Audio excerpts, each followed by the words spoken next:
I'd like to thank Sister Carla Bowen specifically for commissioning me to share my testimony with the youth ministry today. As she just elocuted, I've known Sister Bowens for as long as I can remember. In fact, as she mentioned, she and my mom are childhood friends. Go figure that. She and I also share a very adamant love for dogs and animals. So we always have something to talk and laugh about whenever I see her. But nevertheless, the purpose of my being here today is simply to tell you my story and ferry you along a journey rippled with cracks and unnecessary detours. The most germane part of my story actually starts in the year of 2015. In 2015, I'm just 3 years removed from having graduated high school, and I am half-heartedly pursuing a college education at the Prince George's Community College. Some of you may have heard of that college. At this time, I'm 20 years of age and suddenly struggling to straddle the straight and narrow path we were all taught about in Sunday school. As many of you may have read in my bio, I was born and raised in the church, so I understand that we as young people should resist the urges of temptation. We are taught the theological principles that affirm that temptation will come. That's a certainty, but we must resist it. It's a theologically sound principle, but as a young person, executing that resistance practically and effectively was proving to be difficult for me at that time. I found myself, if I can speak transparently, hanging around aimless people. I found myself smoking marijuana and lots of it. I found myself cursing like a sailor. I found myself on the verge of academic dismissal. I found myself lusting after young women with no intention of marrying them. I found myself with a misdemeanor for drug possession. I found myself illegally shooting deer in the neighborhood. I found myself in a courtroom being sentenced to community service to cut grass at the local jailhouses. More importantly, I found myself out of sync with God. At the end of that sinful stretch, I reflected on what went wrong. I was taught right. I read the good book. I attended children's church faithfully. And I had come to realize that my prayer life was lacking. I had stopped praying as often as I used to before the temptations came. It seemed as if I was taught how to deal with temptation when it was a mile away. But what do you do when it's at the front door? What do you do when your closest friends become bad influences? What scripture do we quote when the devil has disguised himself within our own thoughts and conscience? What is our retort when a friend at school calls you out for being too churchy or weird or lame or priggish because you won't conform? How do you vocally defend yourself without cursing to get your point across? How do you say no to sex when your body says otherwise? I'm sure these are all questions many of you young people have asked yourself. I know that I have for sure. Harkening back to today's theme for the youth ministry, what do young adults want, need, and desire during such a time as this? And such a time as this characterizes a time of secular propaganda and a glamorized perception of lavish living and debauchery. So what do we do as young folk? I don't have the answers. Please don't think that I do. I don't claim to know more than anyone, but let me just use my story as a commendation. After I completed the community service for drug possession, I met my wife not long after, and our love was like an avalanche, fast and unstoppable. Or perhaps it was like a coup de foudre, which is simply the Latin way of saying our love was like a stroke of lightning, and it probably struck too fast. We conceived before we got married, but married before our first son was born. So as you can see, God converted my sin into a good thing, a wife and a healthy son. That's the kind of God we serve. That's his grace and mercy in full effect. After I found my wife, God began blessing me in ways unimaginable. In the following month, I was accepted into the North Carolina A&T State University in Greensboro, North Carolina. After that one semester there, I was accepted into the University of Maryland, College Park, where of course I'd go on to graduate. I then found a steady job. My wife graduated with her nursing degree. She found a job. We bought a house by the grace of God, and now we have 4 healthy children. So you see, God opted to pull me out of the muck. It wasn't my intelligence. It wasn't my righteousness or profound insight of theological practices. It was all God. He's the linchpin to the success of a young believer. So the question still remains, what do young adults want, need, and desire during such a time as this? COVID has isolated us, and we are left to our own devices to grapple with our thoughts. I believe that in this space of isolation, we as young people must acclimatize ourselves to daily prayer. Prayer for us should be as routine as the brushing of the teeth. It should be our second nature.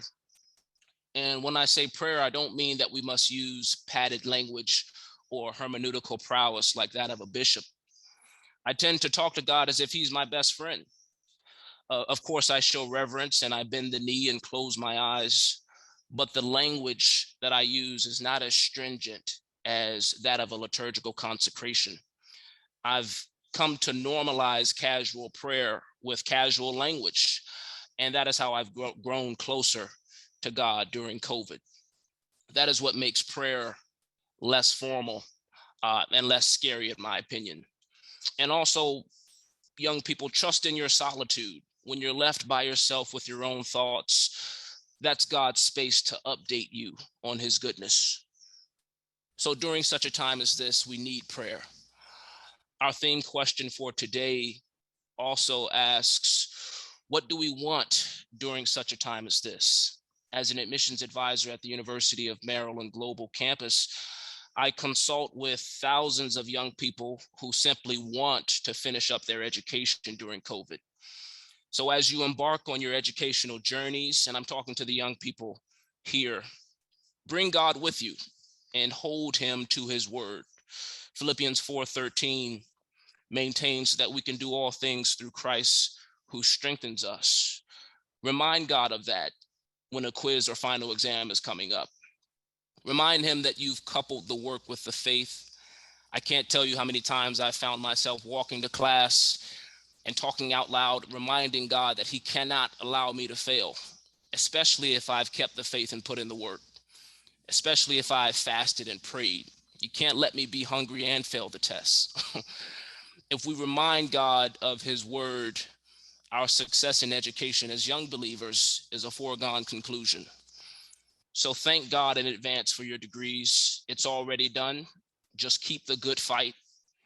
And if any of you are looking for universities to attend for the completion of your bachelor's, master's, or doctoral degrees, please reach out to me directly after our service today. I'd be more than happy to get you signed up for classes in the coming semesters here at UMGC. You may see the logo behind me. So keep that in mind. That goes for the young, middle-aged, and older saints on this call as well. That's just a little plug. And finally, our theme question prompts us to think about what we desire during COVID. I thought heavily on this one because it can be a sensitive topic, but in the vein of transparency and realistic thoughts of a young person, I have to bring it up. As many of you know, there are sexual urges that come with maturing. If I can keep it real this morning, teenagers and young adults in their early 20s biologically desire to have sex. That's a biological fact that shouldn't be ignored. In fact, after doing a little bit of research, according to the Center for Disease Control, over half of the population of teenagers in the United States have had sexual intercourse by the age of 18. I fell from grace at the age of 18, and my parents had not a clue. What's my point? The point is, there's a lot that parents miss, and we as young people have to make an independent choice whether to fall beneath or rise above the fray of temptation. Obviously, I fell, but you don't have to if you haven't already. And if you have, hope is not lost.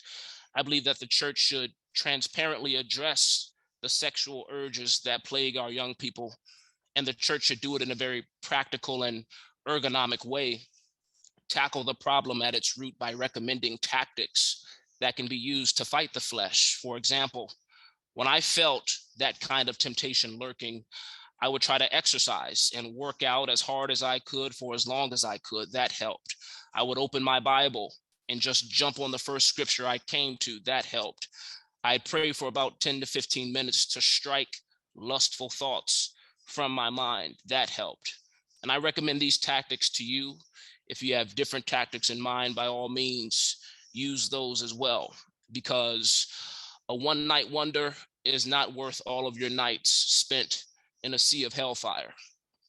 So that is a topic that must be talked about within the walls of righteousness, how to practically deal with those feelings, those realistic feelings head on, because young people are thinking about it.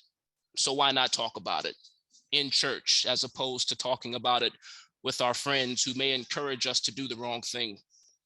Being told not to have sex is not enough. Being told how not to do it with the help of the Lord should be the focus. And before I go, just one more topic I wanted to bring up. Now that I have you here, I know I may have talked a hole in your head. And I also want to introduce my family to all of you before I go. So stay tuned. But the last topic I'd like to bring up is what I like to call the Christian apology. An apology is a written or spoken defense mechanism that we as believers use to ward off atheists and non-believers. For some reason, throughout my young life, I tend to attract young people, or just people in general, who don't believe in God and the Holy Trinity. I remember one time in college, I came across a non-believer in the auditorium, and he was blathering at the mouth about how God wasn't real, how the Bible is not verifiable, and how Jesus never existed. I heard what was coming out of his mouth, and I was sorely vexed. I thought like David thought when he heard Goliath blaspheming on the battlefield. I thought, who is this uncircumcised picaroon talking outside of his neck about the God of Israel? And I was so consternated by his rhetoric that I wanted to fight this individual. Honestly speaking, I wanted to square him up and put him down like a rabid dog. God knows I did. I couldn't fight him at the time because my leg was broken. That's the only reason I didn't. But the only thing I could do was scream back at this blasphemer, rebuke him, and go home. Eloquence typically doesn't work with people like that, or so I thought. Right after that exchange, I drove to my grandmother, Rosie Johnson's house. She's on this call, by the way. And I told her of my experience. And what she said to me was profound. She said, it's not your job to convince. It's your job to witness. It's not your job to reveal. It's your job to pray for the non-believer so that God does the revealing. From that point on, I refuse to argue with those who don't believe as we believe. Young people, there's never enough evidence to fight that battle. In fact, the more evidence you give to an atheist or a non-believer, the more they'll use that evidence against you. Our apology, our Christian apology, is that we don't need an apology. We don't need evidence. God doesn't need lawyers, just servants. Believe in the Holy Trinity and believe it with the courage of your convictions and God's presence in your own life. That'll be proof enough. That's your apology, God's truth in your life. And we have our doubts. In fact, as young people, we do have doubts. Faith cannot exist without doubt. Our faith is our trust in God in spite of our unbelief and doubt. The scripture Mark 9:24 says, and straightway the father of the child cried out and said with tears, Lord, I believe, but help thou mine unbelief. This scripture affirms that even believers have doubt, but our faith outweighs it. And if it weighs as much as a mustard seed, well, that's all God needs to pull you out of the muck, just like he did me. Thank you all for your time. God bless you all. Thank you.